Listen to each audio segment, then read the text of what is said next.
Hello and welcome to FRQ of the day number 9. Today we're looking at one about series. This is from the 2019 BC exam.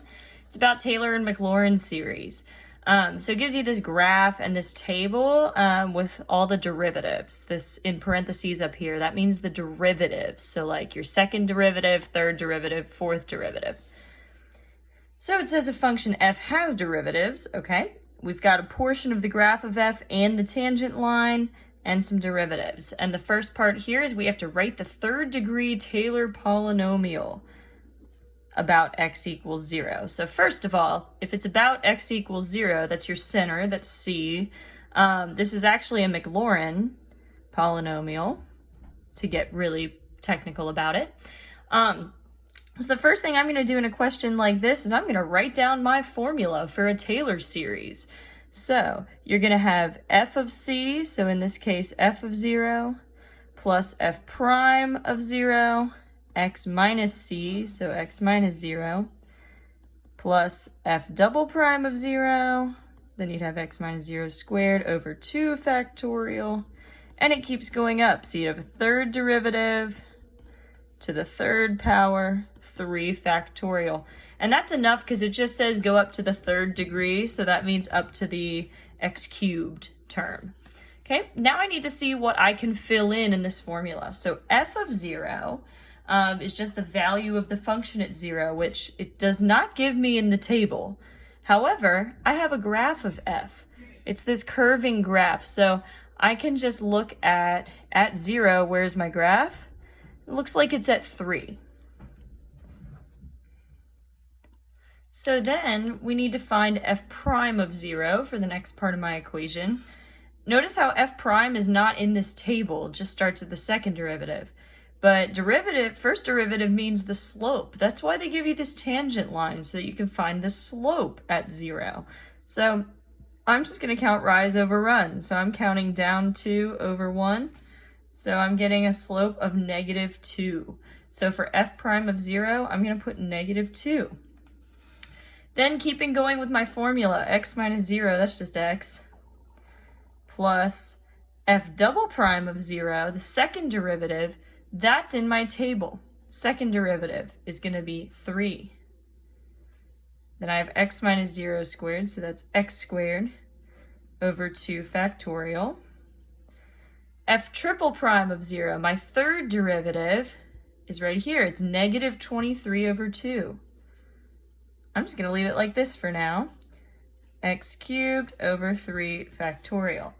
Now, all it said is write the third degree polynomial, so that's it.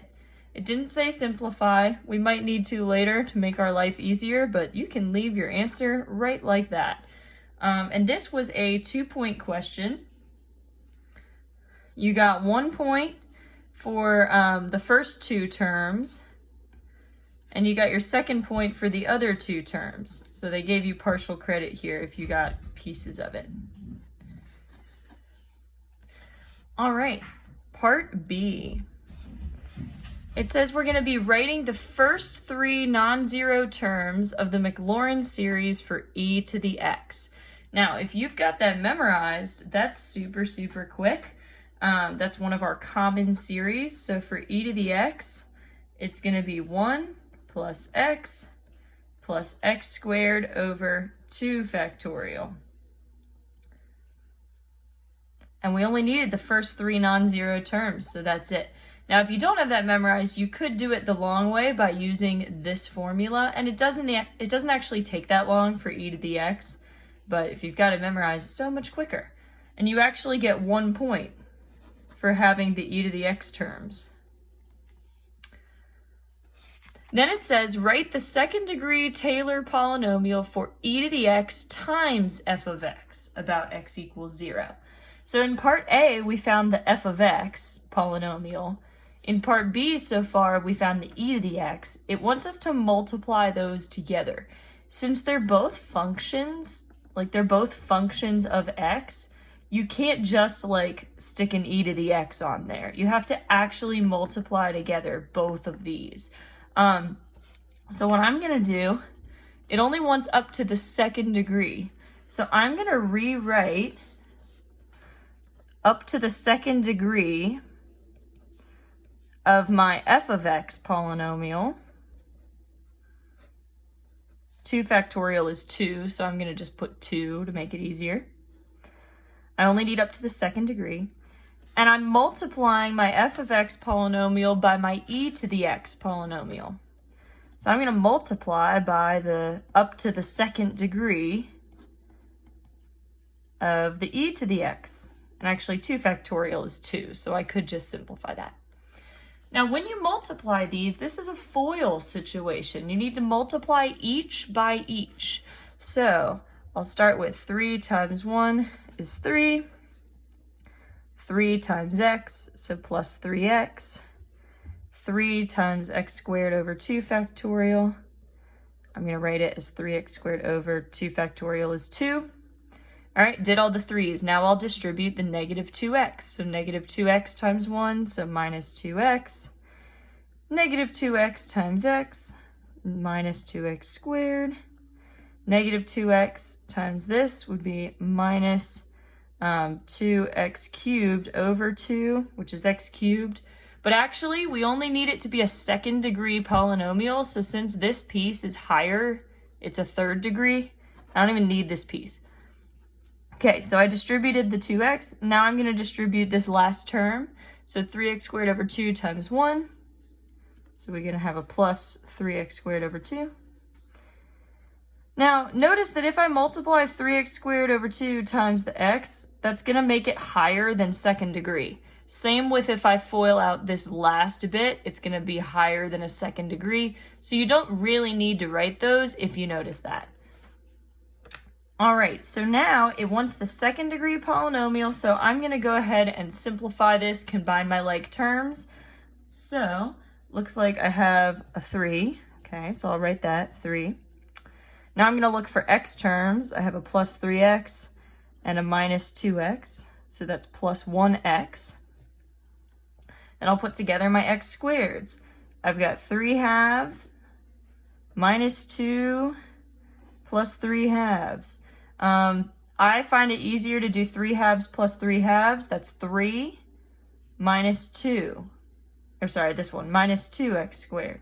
So that's just plus 1x squared. So this is my second degree polynomial for the two things multiplied together. And you got your second point from having this. And I believe actually you probably could have left it like this because they didn't say it had to be in simplest form. So if you're short on time, that would count too. You just can't include any terms that are higher than a second degree. Okay, part C. Sorry, I'm just going to move this up a little bit here because we don't need that top part. C says h is going to be the integral of f. Use the Taylor polynomial found in part A to find h of 1. First thing I would do, h of 1 means you're going to plug in 1 where you see the x. So in this case, that's in my bounds here. So h of 1 be the integral from, let's see, 0 to 1. For f of t, it says I'm going to be using my Taylor polynomial. What I wrote in part A was a polynomial that approximates f of x.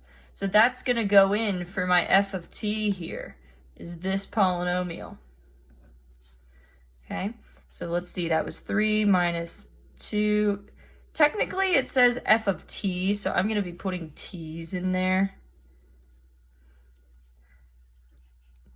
If you put x, it's probably fine, but to be really technical, putting t's and then a dt. Okay. So I'm going to be doing the integral of this polynomial. This is just an integral question, actually. This is not really a series question because this is something that we can integrate, especially if I simplify it a little bit. 3 minus 2t. 2 factorial is 2, so this is just 3 halves t squared.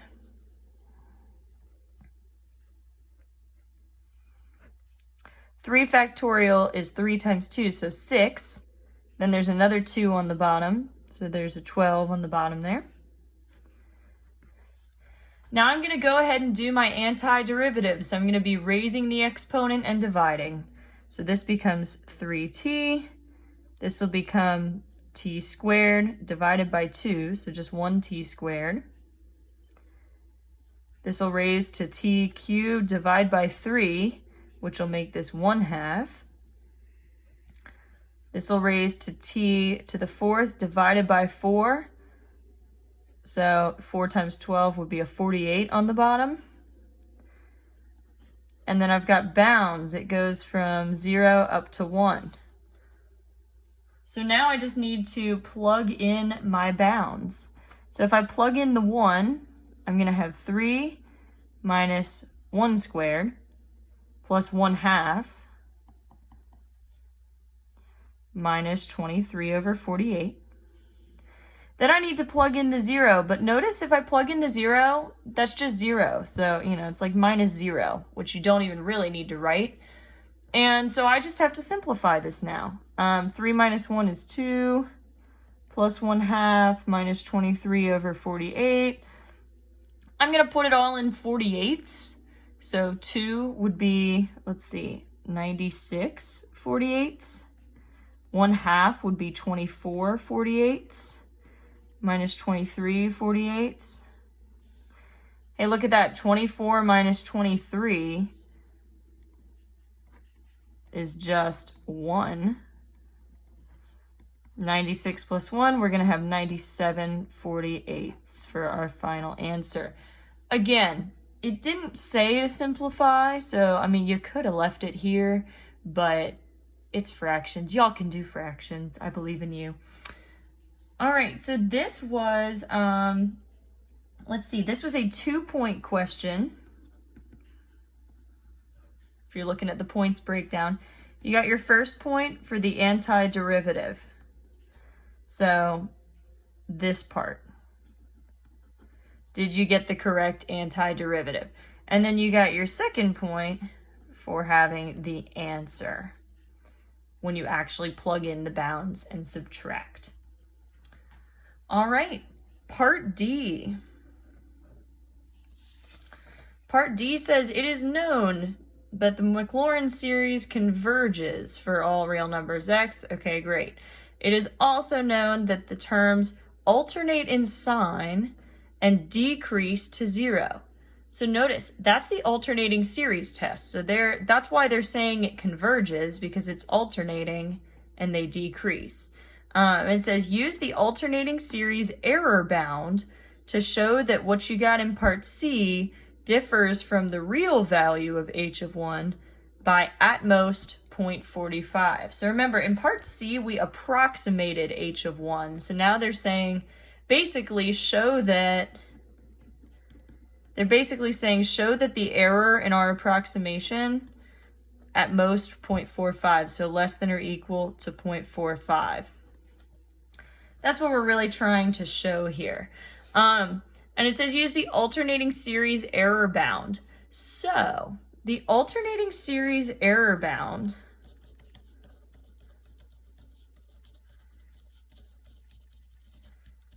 what that says is that in your alternating series, when you approximate it, the error is always going to be less than or equal to the absolute value of the first unused term.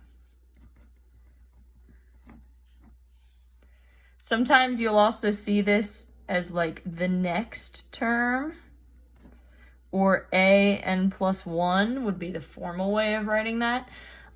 So basically all you need to do is find what was the first unused term, and then you can say the error is less than it. And we're going to really hope that we get something with a 0.45 so that we can prove this. So let's even look at what series we're talking about. We're talking about h of 1. Going back to part C, h was this integral thing.